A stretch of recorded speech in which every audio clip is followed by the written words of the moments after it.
All right, ladies and gentlemen, welcome back to the channel. We're talking about another great Detroit Lions draft from none other than Mr. Brad Holmes himself. If you were wondering how good teams stay good, take a look at, this video, because we're going to run through the Detroit Lions draft class. But this is how good teams stay good. I know for some reason, the whole narrative all off season and even all last season is, long term, what are the Lions going to do opposite edge of Aiden Hutchinson? And, the way I see it is they already had it internal, or at least if you were going to go with an edge rusher at 28, the amount of production he's going to give you at 28 isn't substantial to the point where you still have Marcus Davenport. You still have some dudes on the opposite edge that are going to make an impact where you're kind of taking a project, not necessarily a gamble, but you're taking like Shamar Stewart, an edge rusher. I know he went early, but it's kind of a gamble, right? And so Brad Holmes likes his roster. There was no clear glaring hole, maybe right guard that they picked in the second round in Tate Ratledge, but let's get into it. We're already wasting too much time. Pick number 28, Tyleik Williams, defensive tackle out of The Ohio State University.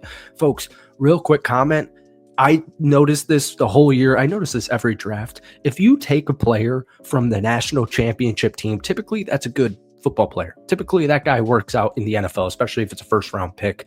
But there's a good chance that Alim McNeill, the starting defensive tackle, is not going to be ready for the start of 2025. So this gives you depth. This gives you insurance. This was a 2-year starter at Ohio State. He's got plenty of experience in these high pressure games. So, if you need to rely on him, whether it's early because of Alim McNeill, or you're using him as depth, or just starting reps later on in the season, I just like that he's been in these big time matchups.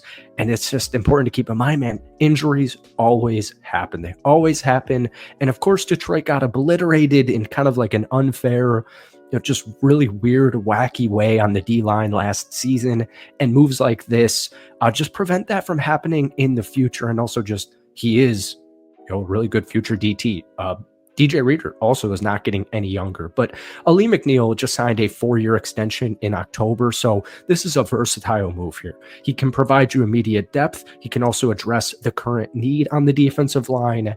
And he's just got a lot of untapped potential. Brad Holmes even made a comment at post-draft about he just didn't really, he's got the potential to get to the QB, but it wasn't fully evident in his college career. So last season at Ohio State, 46 tackles, 8 of those were for a loss and 2.5 sacks. Fun fact, 88.6 PFF run defensive grade, one of the best in his class. So was his 7.8 run stop rate.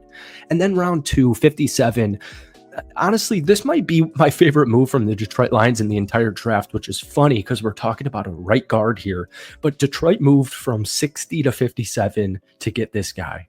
And, Kevin Zeitler is now with the Tennessee Titans. So you needed a right guard badly. This was a 3-year starter at the University of Georgia, a typical good NFL draft team in general, but especially the offensive line. And he made 37 career starts over 5 total years at Georgia. So he's got plenty of experience. He became a full-time starter in 2022. The team averaged 7.1 play yards per play when he was on the field compared to 6.3 when he was off. He also allowed pressure on just 1% of his pass block snaps, which ranked 13th amongst SEC guards. So I love to hear that. He's got 2,000 total snaps at right guard since 2022. He's only trailing one guy. I cannot pronounce his name over in Tennessee. He's number 2 in the SEC in that tenure. So you look at Kevin Zeitler, he leads the NFL in total plays since 2022, which is crazy. But Tate, maybe starts off like a rookie does, a little bit shaky, maybe gives up some pressure as a quarterback hit, maybe a sack, whatever. But Tate in college allowed just 2 sacks over 3 years and gave up, folks, only 7 total pressures in his senior season. All right. Absolutely love that pick. That is my gem. That is my favorite pick for the Detroit Lions. And then round 370, this was a fascinating move because some people did not have Isaac Tesla. Round 3, pick number 70, wide receiver out of Arkansas. Some people had this guy going undrafted. Now, if there's one thing you've learned, or maybe you're about to learn if you don't like this pick, is Brad Holmes knows what he's doing. All right, look at Amon-Ra St. Brown. That's kind of who I'm envisioning with this draft pick here. And they traded up to get him. They jumped 32 spots ahead to get this guy. All right. So you're strengthening the depth behind Amon-Ra St. Brown, Jameson Williams. Guys, they accounted for 78% of receiving yards last year for the Detroit Lions. That's like, so those two wide receivers are really good. Jamo's really good, and Amon-Ra St. Brown is really, really good. But I don't really love that stat. Okay, I just don't really love that stat. So he is 6'3", 215 pounds, and he was just kind of a huge sleeper prospect because of he's 6'3", 215. And he also averaged 19 and a half yards per catch last season in the SEC. That was fifth most in the SEC. He ran a 4.43 40-yard dash at the combine. And the thought here is, right in the middle of the field, kind of slot guy. That's going to be his expertise. But like I said, he's 6'4", or actually, I've got one here saying he's 6'3", 215. And now I've got one saying he's 6'5", 215. So, or wait, no, that's 6'4". I just can't read. So he's around 6'4", 215 pounds, and he did not drop a catch in 2024. All right, round 5, 171. Miles Frazier, guard out of LSU. This was another trade up. They move up to select him, reinforcing that offensive line depth.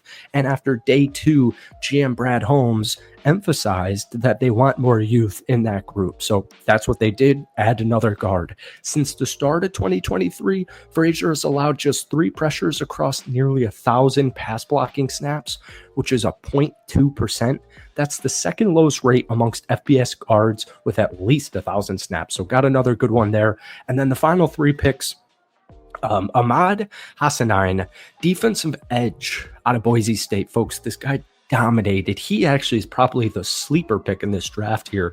33 and a half tackles for loss in 2023 and from 2023 to 2024. He had 33 and a half tackles for loss. That was the most in college football. 22 sacks in that span, was second in the FBS, right behind the guy out of Virginia Tech. And he's also the first ever Egyptian player to be drafted. So I kind of want to make a whole video film study on that guy. 2 7th-round picks, Dan Jackson, safety out of Georgia. Could be a sleeper. Important to keep in mind, Kirby Joseph just signed a 4-year extension, or maybe it was 4-year extension. But he is coming off a 3rd-team All-SEC honor, and this was his first season as a full-time starter, 2024. Finished 3rd on the team in Georgia with 64 total tackles and was just kind of coined as one of their most reliable defenders. So kind of another gem there in the 7th round. And then finally, Dominic Lovett, who unfortunately is going to be competing for a spot in that wide receiver room. Last pick, 3rd player from Georgia, Lovett. Always draft SEC players. Usually can't go wrong with SEC draft picks. In 2024, he led Georgia with 59 catches and 6 receiving touchdowns. But I view him more as maybe if injuries come up. So we'll wait and see what he can do on special teams. But folks, that is it for me. I know it might feel a little bit underwhelming, but that's what happens when you go 15-2. So thank you guys for watching. Hit that like button, hit that sub button. I got to give the Detroit Lions at least an A- for their draft here. I know exactly what Brad Holmes is cooking up. So thank you for watching. Give me your grade down below. Give me your favorite pick and then your hidden gem.